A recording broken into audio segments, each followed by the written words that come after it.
Yeah, for me, the choice of instruments that I made were a combination of personal choice and also how my personal choice relates to the choice of the group.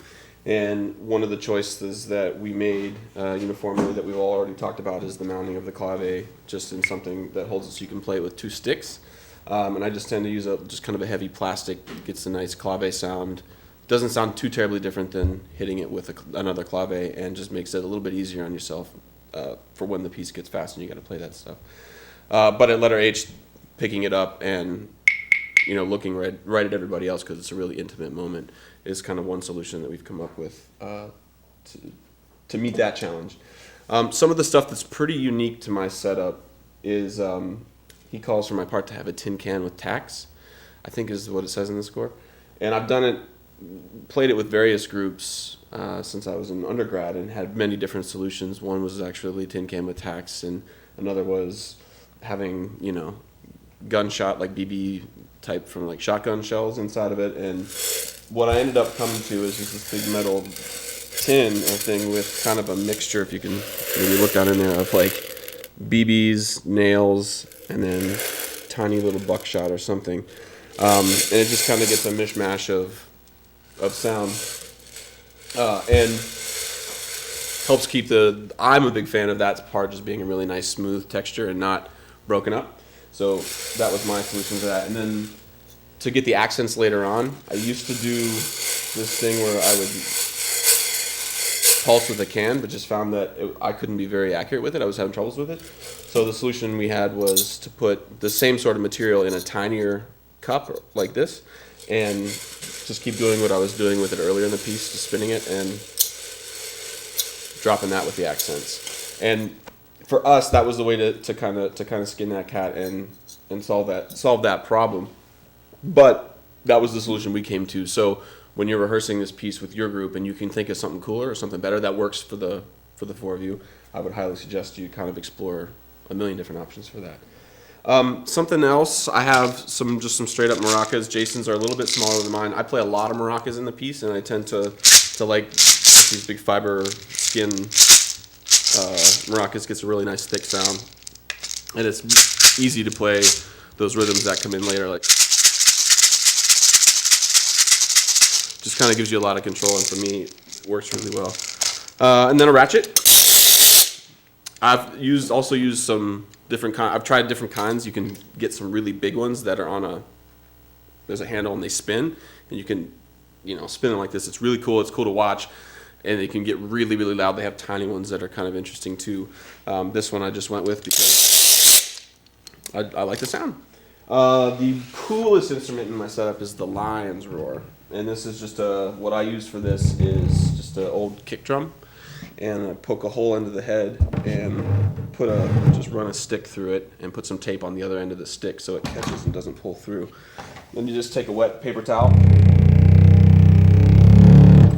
and pull it along.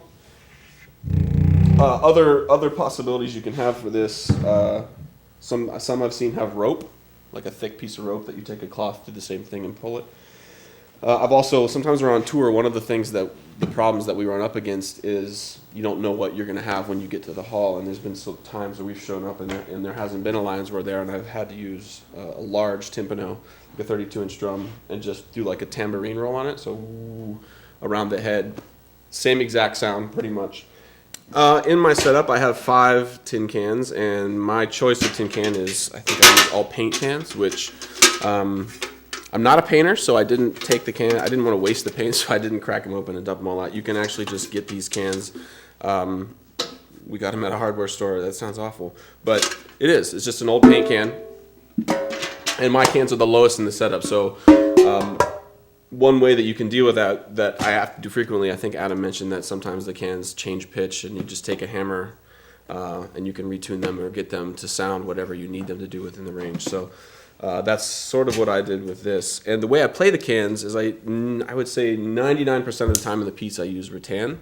And for me, I'm a big fan of just like the back using rattan from vibraphone sticks because there's something to sort of hold on to and rock out with. And the rattan gets a really nice sound.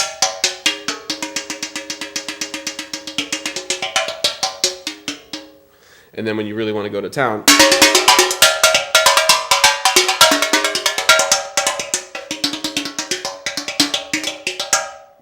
kind of kills a bunch of birds with one stone. And then for the claves, again, using just plastic sticks.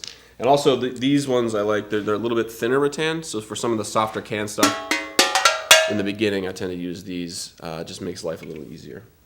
Some of the choices we have made about drum selection is, for example, Eric plays 3 congas, and I play 3 bongos, and Adam and Jason both play drum set tom-toms. And I'll say for my part, I play the drums the least in the group. Within the part, my part 4 has the least amount of drumming. But when it does happen, there's a big kind of solo, not solo section, but a very soloistic section at letter D. You know, and I'm rocking out really high and sort of able to bring that above. To be able to bring that above the texture, the high drums really help me do that. Eric has a lot of drum stuff as well that's very interesting and rhythmically cool to hear. So the congas help sort of bring that texture out of the mix. Jason and Adam, the drum parts are very, very grounded and sort of, I don't want to say rocking out, but I guess in Cage's world, it's rocking out. And it's cool to have them on low drums really going to town.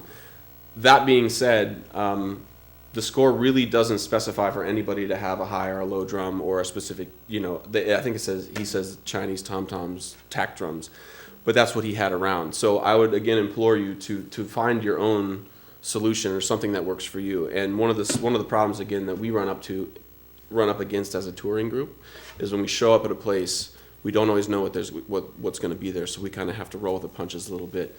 And it makes for pretty interesting performances whenever you get a whole new set of drums that you don't know what's going to come out when you hit them, and that's kind of interesting.